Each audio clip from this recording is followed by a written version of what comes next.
자, 여러분 시민혁명 들어가겠습니다. 우선 여러분 영국이죠. 자, 여러분 순서가 어떻게 됩니까? 영국 시민혁명이 일어나고 미국 독립전쟁이 일어납니다. 네, 그 다음에 프랑스 대혁명이 일어납니다. 순서가 이렇게 되죠. 자, 우선 영국의 시민혁명을 배우게 될 겁니다. 자, 영국은 여러분 종교가 좀 복잡하죠. 영국 국교회가 있고 헨리 8세와 엘리자베스 1세가 만들었습니다. 그 다음에 여러분 그 스코틀랜드에는 뭐가 있죠? 스코틀랜드에는 장로교가 있죠.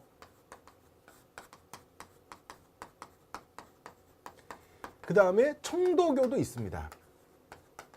이 두 개를 합해서 여러분 칼뱅파라고 한다고 했죠. 이 두 개가 모두 칼뱅파입니다. 그리고 카톨릭도 있습니다.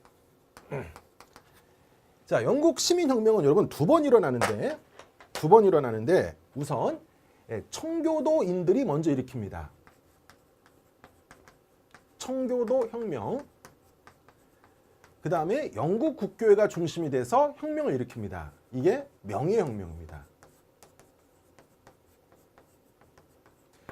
그래서 여러분 영국 혁명은 두 번 있다. 청교도 혁명과 명예혁명 두 개 있다는 거 꼭 알아주십시오. 자, 유럽에서 자영 농민층을 여러분 요먼층이라고 합니다. 요먼. 예, 요먼으로 하죠. 예. 자, 요먼 그리고 젠트리 신흥 지주층이 중심이 됐는데 이들이 이제 인클로저 운동을 주도하면서 부를 축적했습니다. 자, 우리가 자세한 건 나중에 배울 텐데 이제 인클로저 운동은 여러분 울타리를 쌓는 거죠. 울타리. 내 영토를 확장하는 겁니다. 내 농지를 확장해서 경계선을 표시하는 겁니다. 인클로저 운동. 자, 여러분 자세한 건 우리가 나중에 산업혁명에서 배울 텐데 56쪽 보시면 여러분 뭐 인클로저 보이죠? 울타리를 친 거. 안 넘기셔도 되고 울타리를 친 겁니다. 여기까지가 내 땅이야. 이렇게 울타리를 친 거죠. 자, 이 요먼과 이 젠트리가 인클로저 운동으로 돈을 많이 벌었고 그 다음에 이들이 대개 청교도인이었다는 겁니다. 청교도인. 그래서 자, 청교도 혁명이 먼저 일어납니다. 자, 청교도 혁명. 자, 스튜어트 왕조. 자, 원래 여러분 장미 전쟁으로 튜터 왕조가 등장했죠. 근데 여러분 튜터 왕조의 그 대가 끊겨요. 끊기면서 저 스코틀랜드에서 옵니다. 스코틀랜드에서. 그러니까 이런 거 왜 그런 거냐면 내가 아들한테 왕위 물려줬는데 아들 쪽에 대가 끊겼어. 내 딸이 스코틀랜드로 시집갔어. 그럼 그쪽이 제 후손인 거잖아. 그래서 이쪽 튜터 왕조에서 대가 끊기자 저 스코틀랜드에서 옵니다. 그래서 스튜어트 왕조라고 그래요. 자, 스튜어트 왕조인 제임스 1세와 찰스 2세가 자, 전제 정치를 했는데 자, 써주십시오. 그쯤 뭐를 강조했냐면 영국 국교회를 강조했습니다. 자, 그리고 써주십시오. 영국 국교회를 강조하고 자, 의회 전통을 무시하고 세금을 걷고 청교도를 탄압해서 이제 이 청교도인들이 권리청원을 제출합니다. 자, 권리청원 이게 뭐냐면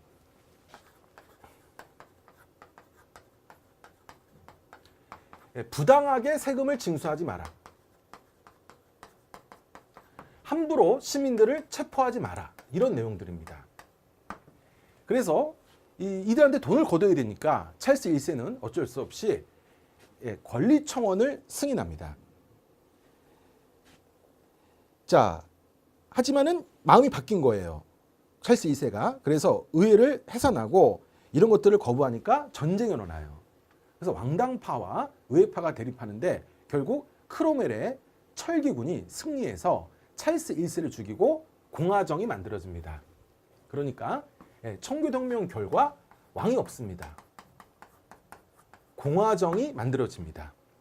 자, 여러분 뭐 이 찰스가 나오죠. 찰스는 뭐냐면 찰스는 여러분 카롤루스란 뜻이에요.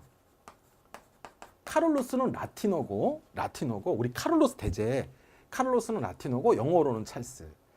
그 다음에 프랑스어로는 샤를마뉴, 독일어로는 카를. 그래서 아까 여러분 우리 그 광대한 영토를 차지했던 사람 카를 5세 할 때는 독일어. 예, 그리고 아까 뭐 앙리 같은 말로 헨리 같은 말로 헤르만, 우리 헤르만 헤세, 독일의 유명한 소설가 있죠. 헤르만 헤세, 헤르만 같은 뜻입니다. 이런 게. 자, 크로멜은 여러분 항해법을 실시합니다. 여러분 이때 동서무역을 먼저 이렇게 주도했던 게 네덜란드였습니다. 그래서 이 네덜란드 배는 영국에 못 들어오게 한다는 거죠. 오른쪽 날개 좀 보세요. 오른쪽 날개 보시면 영국과 영국의 식민지에 상품을 운반한 선박은 영국이나 상품 생산국의 선박으로만 수송할 수 있다. 그러니까 네덜란드 배가 못 온다는 거죠. 그래서 네덜란드와 전쟁까지 벌였는데 이깁니다. 항해법, 국가의 상업을 보호해 주는 거죠.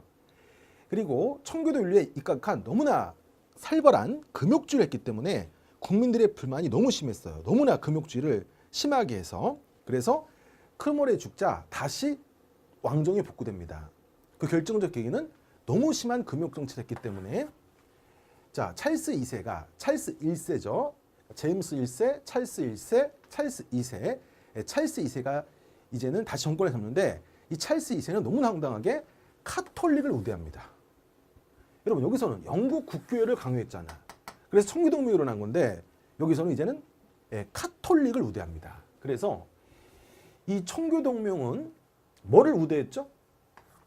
영국 국교회를 우대하고 청교도를 탄압했기 때문에 청교동맹이 일어난 거죠. 근데 이 명예혁명은 카톨릭을 우대, 영국 국교회를 존중하지 않았어. 그래서 여러분 영국 국교회 중심으로 명예혁명이 일어난 거예요. 청교동맹은 청교도인 중심으로 일어난 거고 이거 구분해 주십시오. 전제정치를 강조하고 카톨릭교도를 우대합니다. 그래서 의회는 대항했습니다. 심사법. 영국 국교회만이 공직에 취임할 수 있다는 거죠. 그러니까 비국교도, 카톨릭은 공직에 취임할 수 없어. 그리고 인신보호법. 함부로 체포할 수 없다, 왕이.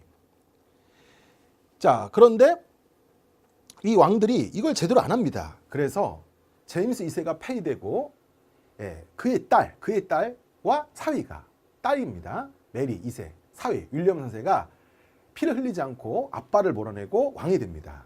피를 흘리지 않았기 때문에 명예혁명이라고 합니다. 1688년.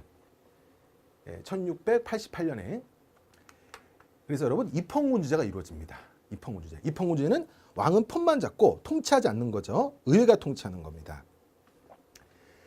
그리고 여러분 이 스튜어트 왕조도 이제는 대가 끊깁니다. 대가 끊겨서 독일에서 먼 친척이 와요. 그게 이제는 하노버 왕조입니다.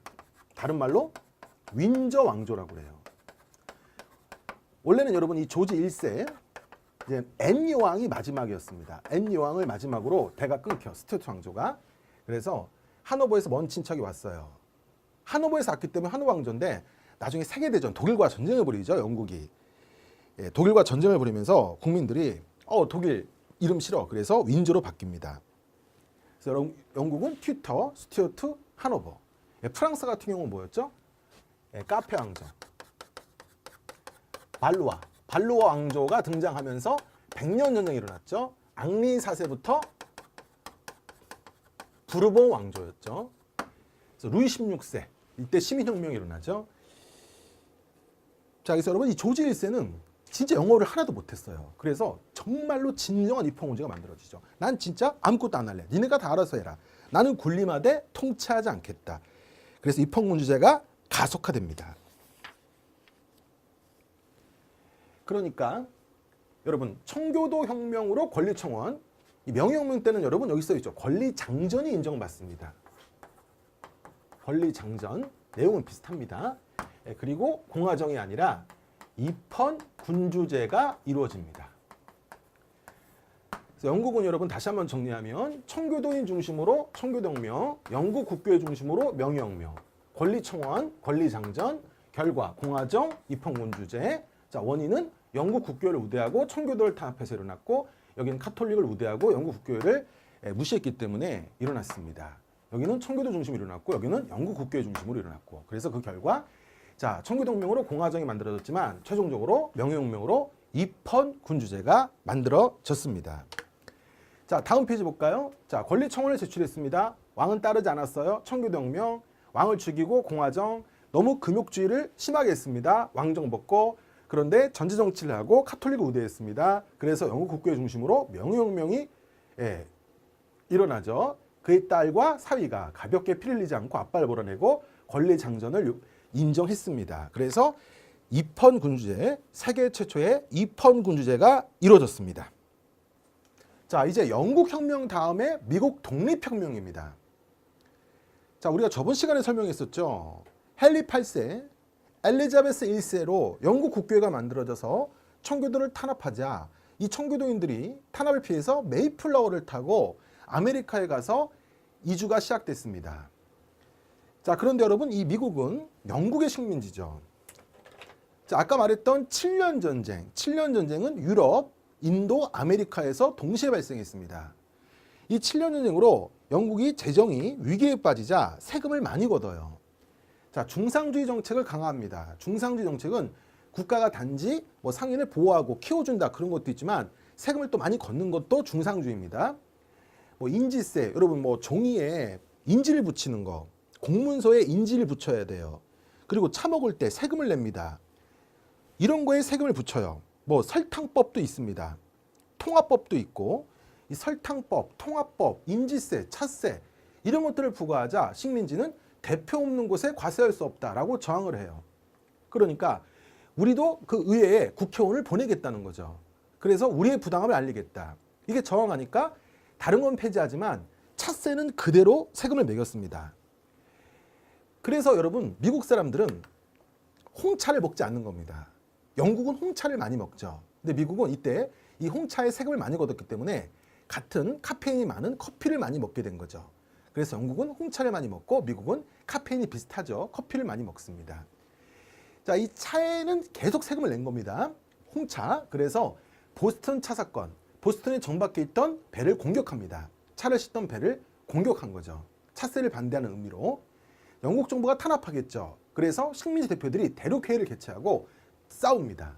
1776년에 독립선언서를 발표하는데 천부 인권은 인간은 태어날 때부터 평등하다. 그 다음에 주권 재민, 권력은 국민한테 나온다. 그리고 저항할 수 있다. 이 저항권은 여러분 이제 로크가 주장했던 거죠. 사회계약서를 만들었던 로크가 국가가 재산이나 인간의 존엄성을 침해할 때, 인간의 생명을 공격할 때 저항할 수 있다고 했었습니다. 근데 프랑스, 에스파냐, 네덜란드가 이 미국의 독립혁명을 지원합니다. 왜? 영국을 견제하려고. 영국이 아메리카를 잃어야 영국의 힘이 약화되겠죠. 그래서 자 워싱턴이 이끌었죠. 요크타운 전투에서 영국군을 격파해서 1783년 파리 조약으로 독립이 인정됩니다. 자 그리고 3번에 1번 연방협정을 제정합니다. 국민주권 3권 분립. 그리고 2번 드디어 아메리카 합중국이 만들어졌는데 이 독립군을 이끌었던 조지 워싱턴이 일대 대통령이 되고 최초의 민주공화국이 탄생했습니다. 여러분 영국은 입헌군주제죠. 여기는 공화정입니다. 근데 여러분 이 그림 보세요. 자 워싱턴을 도와주고 있는 라파에트 프랑스인입니다. 이 프랑스인들이 영국을 견제하려고 도와줬다고 그랬죠. 다시 말하면 이 미국 독립혁명은 프랑스 대혁명에 영향을 줍니다. 자 여러분 프랑스 대혁명을 보시기 전에 이 도표 좀 다시 보겠습니다. 우리 절대왕정을 할 때 이 도표를 썼었죠. 자, 삼포제 심경법으로 생산력의 증대가 이루어졌고 그래서 유럽이 팽창하는 운동이 십자군 운동입니다. 자, 유럽이 팽창해서 지중해 무역이 부활하니 경제는 더 발달해. 길드, 도시동맹이 발달합니다. 상인이 발달하고 봉공위주가 몰락할 때 힘의 균형이 이루어졌을 때 절대왕정이 이루어졌습니다. 상인들은 절대왕정에 돈을 바쳤죠. 시장을 넓혀주세요. 그래서 통합돼서 네이션, 영국, 프랑스, 에스파냐라는 민족 국가가 탄생한 겁니다. 그랬더니 상인들은 더 시장을 넓혀주세요. 그래서 신항로 개척까지 이루어졌죠. 자, 이제 상인들은 힘이 커졌습니다. 이때 되면. 그러면 이제 왕의 도움으로 힘이 커진 거죠. 왕의 도움으로 힘이 커진 거야. 그러니까 이제 왕이 필요 없는 거야. 그래서 왕을 제거합니다. 이게 시민혁명입니다. 여러분, 시민혁명을 또 많은 분들이 잘못 생각하는데 꼭 굳이 왕들이 시민들을 흔들게 했어요. 왕들이 시민들을 못 살게 굴었어요. 그래서 저항했습니다. 그렇게만 보지 마십시오. 자본주의가 발전합니다. 상인이 발전했어. 경제가 발전했어. 왕의 도움으로 발전했어. 그러니까 이제 필요 없는 거야. 그래서 제거하는 겁니다. 왕을. 다시 말하면 시민혁명은 뭐다? 자본주의가 발전했기 때문에 일어난 겁니다. 자, 쉽게 말하면 여러분, 이 절대왕정, 이때는 여러분 고3 수준이야. 엄마의 도움이 필요하죠. 엄마의 도움이 필요해. 그래서 엄마 나 대학 보내줘, 엄마 나 보호해줘, 학원 보내줘. 엄마가 키워줍니다. 이제 대학교 1학년 됐습니다. 이제는 엄마 필요 없죠. 그래서 엄마를 제거합니다. 그게 시민혁명인 겁니다. 고3에서 대학교 1학년으로 성숙해졌으니까 시민혁명이 나오는 거죠. 그렇게 이해해 주십시오. 자, 프랑스 대혁명. 자, 프랑스 대혁명은 자, 신분제도를 그리면 자, 1신분이 여러분, 1신분이 성직자입니다. 2신분이 봉건귀족이에요. 3신분이 평민입니다. 근데 여러분, 이 1신분, 2신분은 같은 겁니다. 아들이 2명 있어. 하나는 성직자를 시키고 하나는 귀족을 시키는 거죠. 그러니까 같은 봉건귀족입니다. 봉건귀족. 근데 이 시민들이 이제 어떻게 된 거야? 고3에서 대학교 1학년으로 성숙해진 거야. 경제가 발전해서, 자본주의가 발전해서 커진 거야. 그러니까 이제 이들 중심으로 시민혁명이 일어납니다. 자, 1신분은 성직자, 2신분은 봉건귀족, 3신분은 평민입니다. 이 평민들은 여러분 다시 두 개로 나눠져요. 부자 평민과 가난한 평민. 부자 평민과 가난한 평민. 쉽게 말해서 부자 평민은 부르주아.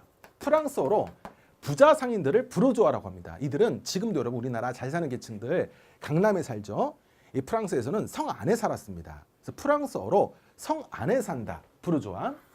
가난한 사람들은 프롤레타리아. 노동자. 이게 라틴어입니다. 이건 프랑스어고 이건 라틴어. 가진 자는 자식밖에 없다. 그런 뜻인데 이 시민혁명은 이게 이 부유한 삼시민, 부유한 계층, 부유한 평민 중심, 부르주아 중심으로 일어난 겁니다. 자,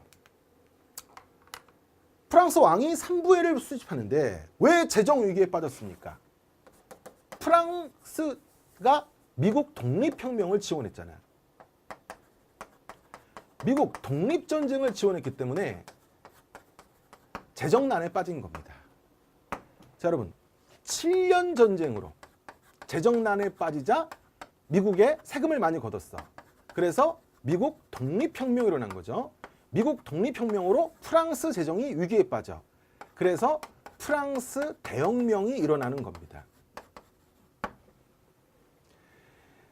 자, 여러분, 1789년 이제 미국 독립전쟁을 지원하는 바람에 돈이 딸려. 그래서 이 삼부회라는 프랑스의 의회를 불렀는데 신분별 표결 방식 때문에 3신분이 불만을 가져요. 그러니까 이 귀족들은 신분별로 하자. 그러니까 1신분 성직자가 S, 얘네끼리 투표해. 얘네끼리 투표해서 S가 됐어.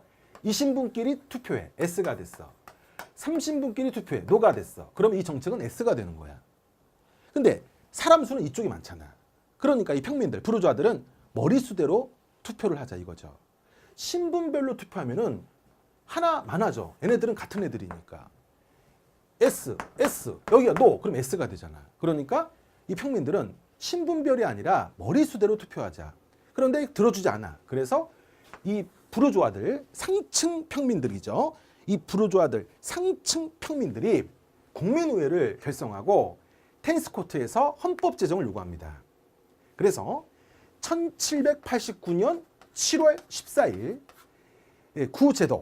구제도라는 것은 여러분 이제는 프랑스어로 앙시앙 레짐, 즉 절대 왕정을 얘기합니다. 구제도의 상징인 이 앙시앙 레짐의 상징인 바스티유 감옥을 습격하면서 프랑스 대혁명이 시작됩니다. 그래서 이 앙시앙 레짐 좀 알아두세요. 그래서 우리 보통 이제 앙시앙 레짐의 모순이다. 앙시앙 레짐의 모순이다. 이게 무슨 말이야? 얘네들이 세금을 많이 내는데 얘네들이 기득권을 갖고 있다. 이게 앙시앙 레짐이에요. 구제도의 모순, 절대왕정의 모순. 그래서 1789년 7월 14일 날 프랑스 대혁명이 시작됩니다. 자, 우리나라 이때 왕은 여러분 정조입니다. 정조가 1800년에 사망합니다. 그러니까 정조가 사망하기 전이죠. 참고로 여러분 제 메일 주소가 r17890714 한 메일입니다. 저는 프랑스 대혁명을 기념하기 위해서 항상 1789년 7월 14일을 기념하기 위해서 7월 14일마다 스스로 파티를 합니다. R은 리볼루션, 프랑스 대혁명이 이때 일어났죠. 자, 바스티유 감옥을 시작하면서 프랑스 대혁명이 시작되는데, 자 여러분 이 프랑스 대혁명은 요 평민 중에서도 상층 평민 중심으로 일어난 겁니다. 자 여러분 여기서 우리 아주 중요한 이 시민혁명의 법칙을 배울 겁니다. 자 아주 중요한 시민혁명의 법칙을 배울 건데, 여러분 봉건귀족이 있는 겁니다. 뭐 성직자, 일신분 있지만 같은 봉건귀족이야. 형이 성직자라면은 동생이 봉건귀족 하는 거야. 그 봉건귀족들은 그래도 뭐를 좋아하냐면 절대 왕정을 좋아합니다. 자, 이들이 평민이죠. 평민들은 다시 부르주아, 노동자들, 즉 프롤레타리아 이렇게 나눠집니다. 근데 이 부르주아들은 상층 시민들이죠. 이 부르주아들은 공화정까지는 좋아하지 않습니다. 너무 급진적으로 생각해요. 그래서 이 부르주아들은 입헌군주제를 좋아합니다. 근데 이 프롤레타리아들, 이 노동자들은 급진적이야. 그래서 공화정을 좋아합니다. 이게 역사의 법칙이야. 정말 중요합니다, 여러분. 이거 시민혁명의 법칙. 그래서 여러분 이 부르주아까지 권력이 확대됐어. 그럼 입헌군제로 갑니다. 근데 이제는 이 권력이 노동자까지 갔어. 그러면 공화정까지 가는 거예요. 역사의 법칙입니다, 여러분. 예.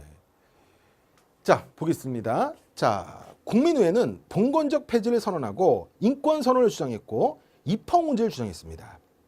자, 그리고 봉건적 폐지를 하더라도 여기는 여러분 유상 폐지를 주장합니다. 유상 폐지. 여기는 무상 폐지를 주장합니다. 그러니까 여러분 쉽게 말해서 이렇게 생각하세요. 이승만이 우리나라 1950년에 토지개혁을 합니다. 북한에 있던 김일성도 46년에 토지개혁을 하는데, 이 김일성은 이제 사회주의죠. 노동자 중심의 사회주의니까 토지를 무상몰수해서 무상분배합니다. 공짜로 뺏어갖고 공짜로 나눠주는데, 이승만은 사회주의가 아니라 자본주의죠. 그러니까 정부가 돈 주고 사요. 지주의 땅을 사서 돈 받고 팝니다. 이렇게 해서 큰 농장을 해체합니다. 둘 다 김일성, 이승만 모두 토지를 해체합니다. 대농장을 해체하는데 김일성은 공짜로 뺏어서 가난한 농민에게 공짜로 나눠줬다면 이승만은 돈 받고 정부가 사서 돈 받고 농민한테 판 겁니다. 그러니까 이 부르주아 세력들은 유상폐지를 주장하는 거죠. 유상매수, 유상분배. 근데 노동자들은 무상몰수, 무상분배를 주장하는 겁니다. 그래서 여러분 부르주아까지 권력을 잡았다. 그러면 입헌군주제, 봉건적 부담의 유상폐지. 여기는 공화정, 무상폐지가 되는 겁니다. 정말 중요한 겁니다, 여러분 이거. 자, 그런데 여러분 그래서 이 처음에 권력이 여기까지 가요. 여기까지 가. 이게 이제 국민의회 헌법을 발표한 다음에는 이름이 입법의회로 바뀌는 겁니다. 같은 정권이죠. 헌법을 발표하기 전에는 국민의회, 헌법을 발표한 다음에 입법의회. 그럼 입법의회는 뭐다? 입헌군주제고 유상폐지야. 그래서 국민의회는 여러분 여기까지 간 겁니다. 권력이. 그런데 이 프랑스 대혁명이 일어나자 주위 국가들이 이걸 진압하러 옵니다. 왜? 이걸 진압하지 않으면 자기네 나라에서도 전쟁이 날 거 아니야. 자, 시민혁명이 일어날 거 아니야. 그래서 주위 나라들이 이걸 진압하러 와요. 그런데 이 부르주아 세력만으로 물리치기 힘들잖아. 군인이 필요하잖아. 이들이 전쟁에 참여합니다. 그래서 이들의 힘이 세져요. 그래서 권력이 이제는 여기까지 가는 거죠. 여기까지 가는 겁니다. 다시 이 프랑스 대혁명이 일어나자 주위 국가들이 진압하러 와. 부르주아 중심으로만 물리칠 수 없어. 숫자가 부족하니까 노동자들이 참여해서 물리쳐. 그래서 권력이 여기까지 옵니다. 이때는 국민 공회가 됩니다. 그러면 권력이 여기까지 확대됐으니까 공화정이고 무상폐지가 되는 거죠. 정말 중요한 겁니다, 여러분. 자, 국민 공회 보겠습니다. 자, 오스트리아, 프로이센 등이 이걸 진압하러 옵니다. 그래서 전쟁까지 했는데 이 평민들 중심, 노동자 중심으로 물리쳤습니다. 그래서 이 자코뱅파, 이쪽이 자코뱅파예요. 이쪽이 자코뱅파, 이쪽은 이제는 지롱드파로 쉽게 생각하십시오. 완전히 일치하진 않는데 대충. 이쪽은 지롱드파, 이쪽은 자코뱅파. 자코뱅파 중심으로 권력이 갑니다. 그래서 자, 공화정이 선포가 돼요. 제1공화정이죠. 제1공화정. 여러분, 국민의회 때는 뭐다? 입헌군주제, 부르주아. 국민공회 노동자 공화정, 제1공화정입니다. 자, 반프랑스 동맹이 결성됩니다. 루이 16세가 처형이 돼요. 루이 16세는 와이프가 오스트리아의 공주 마리 앙투아네트였는데 이 루이 16세는 오스트리아로 도망가려고 그래. 한 나라의 왕이 도망가려고 합니다. 바렌느 사건이라고 하는데 이 바렌느 사건 때문에 이제 국민들도 열받은 거죠. 그래서 죽여버립니다. 그리고 여러분 잠깐 설명 안 했는데 이 노동자들 중심으로 이 반프랑스 동맹을 물리치죠. 그때 여러분 군가를 불러요. 그게 라 마르세이즈입니다. 군가 라 마르세이즈를 불렀는데 이게 지금의 프랑스 국가가 됐습니다. 이때 노동자들이 군가를 불렀어. 반프랑스 동맹을 물리치려고 그때 부른 노래가 라 마르세이즈인데 이게 지금 프랑스 국가가 되었습니다. 자, 그래서 여러분 이제 반프랑스 동맹을 물리치면서 자코뱅파로 노동자 중심으로 권력이 갔으니 공화정이죠. 제1공화정. 이때 주도권을 누가 잡았냐면 로베스피에르가 잡았습니다. 자코뱅파. 그래서 이 로베스피에르는 동원적 부담 폐지, 무상 폐지겠죠. 그리고 보통선거. 여러분 이 세력은 누구나 투표권을 갖는다. 보통선거를 좋아하는데 이쪽은 여러분 돈이 있는 사람만 투표권을 가져야 된다. 제한 선거를 주장한다는 게 또 특징입니다. 좀 교육을 받은 사람만이 돈을 갖고 있는 사람들이 대체 교육을 많이 받았죠. 그래서 제한 선거를 해야 된다. 그리스가 왜 망했느냐. 글자도 모르는 사람들이 도편추방법, 도적의 파편에다가 이름도 못 쓰는 사람들이 투표권을 가져서 그리스가 망하지 않았느냐. 돈 있는 사람들이 대체로 교육을 받은 사람들이니까 그들만이 선거권을 가져야 된다. 근데 이쪽은 아니다. 누구나 투표권을 가져야 된다. 보통 선거를 주장합니다. 자, 그런데 이 로베스피에르가 너무나 심하게 또 공포 정치를 했습니다. 그래서 오히려 로베스피에르가 처형이 되고 이제 테르미도르 반동이 일어나는데 이 테르미도르는 프랑스 혁명 때 달력을 만들어요. 이 프랑스 혁명 달력이 있는데 이게 11번째 달력입니다. 11번째, 11번째 달. 그러니까 프랑스 대혁명 달력으로 11번째 달 때 이쪽 세력이 일으킨 겁니다. 부르주아 세력이. 너무나 이 로베스피에르가 급진적으로 공포 정치를 하니까 이쪽 세력이 열받아서 반동을 한 게 테르미도르 반동이에요. 그래서 이제 총재 정부가 만들어지는데 여러분 테르미도르 반동, 총재정부는 5명의 총재야. 그러다가 나폴레옹이 이제 1명으로 통일을 해요. 그래서 통영정부가 만들어집니다. 처음에는 5명이 나눠서 통치하다가 나폴레옹이 여러분 이탈리아도 정복하고 이집트 원정도 합니다. 특히 이탈리아 원정 알프스 산맥을 넘었죠. 그래서 인기스타가 돼서 그걸 기반으로 통영정부 5명이 아니라 1명이 하는 거. 그러다가 나중에 황제까지 돼요. 그런데 여러분 정리하면 처음에 이제 국민의회, 입법의회가 이거죠. 국민공회는 이겁니다. 그러면 여러분 총재정부, 통영정부, 그 다음에 나폴레옹 황제, 이것은 여러분 요 정권인 거예요. 부르주아 정권. 이제 권력이 이 노동자들, 자코뱅파까지 확대되니까 이 부르주아 중심이 싫은 거예요. 그게 싫은 거야. 그래서 다시 부르주아 정권으로 축소가 됩니다. 그래서 총재정부, 통영정부, 이 황제, 나폴레옹 황제까지 되는데 이제 부르주아 중심으로 다시 권력이 제한됐다고 보시면 됩니다. 자, 3번 나폴레옹은 자, 통령이 됩니다. 통령이 돼서 반프랑스 동맹을 격파하고 국민교육, 중앙집권, 그리고 나폴레옹 법전을 편찬하는데 이 나폴레옹 정권은 여러분 이 부르주아 중심 정권이죠. 그럼 부르주아들이 가장 중시하는 건 여러분 소유권입니다. 소유권을 침해받기가 싫어해요. 돈 많은 사람들이니까. 그래서 나폴레옹 법전은 소유권을 강화시키는 겁니다. 자, 그리고 국민투표를 통해서 황제가 됩니다. 첫 번째 황제가 됐기 때문에 제1제정이 돼요. 나폴레옹은 정말 싸움을 잘했죠. 예, 신성로마 제국도 해체합니다. 밑에 그림 보이죠, 여러분? 아우스터리츠 전투. 아우스터리츠 전투에서 아우스터리츠 전투에서 오스트리아와 러시아 동맹국을 격파해서 신성로마 제국을 해체합니다. 그런데 너무나 좋았죠. 그런데 트라팔가르 전투에서 영국의 넬슨에게 패배합니다. 자, 아우스터리츠 전투에서 신성로마 제국을 해체했지만 트라팔가르 해전, 영국의 넬슨한테 패배하면서 대륙 봉쇄령을 내리는 겁니다. 이젠 영국과는 무역을 하지 말라는 거죠. 영국과는 무역을 하지 마라. 왜? 영국을 직접 점령하고 싶은데 영국이 넬슨한테 깨진 거야. 그래서 영국과 무역을 하지 마라. 자, 여러분 지도를 보십시오.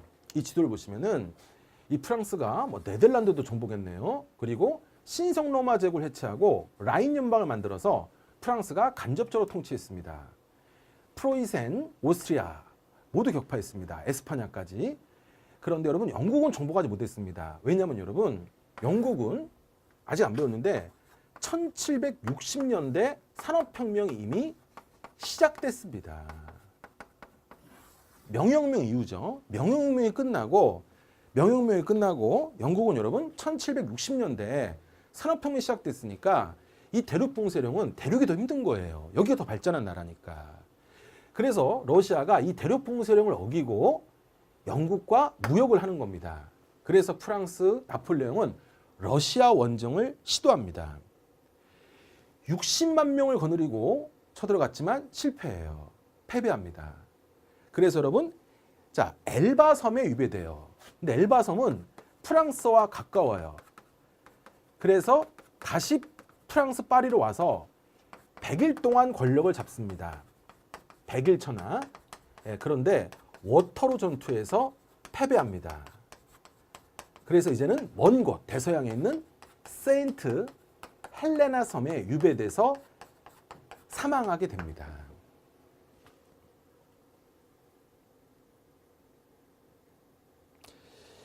근데 여러분 그 날개 부분에 이 고야의 그림이 있죠.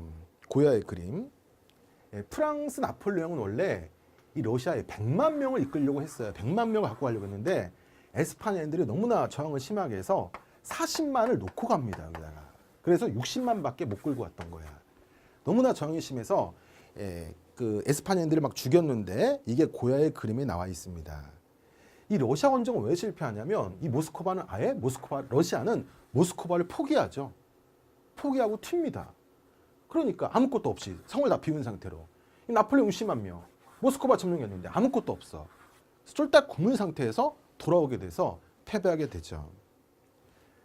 다시 한번 정리하면 자, 아우스터리츠 전투에서 이깁니다. 신성로마 제국. 드디어 신성로마 제국 해체가 된 거예요.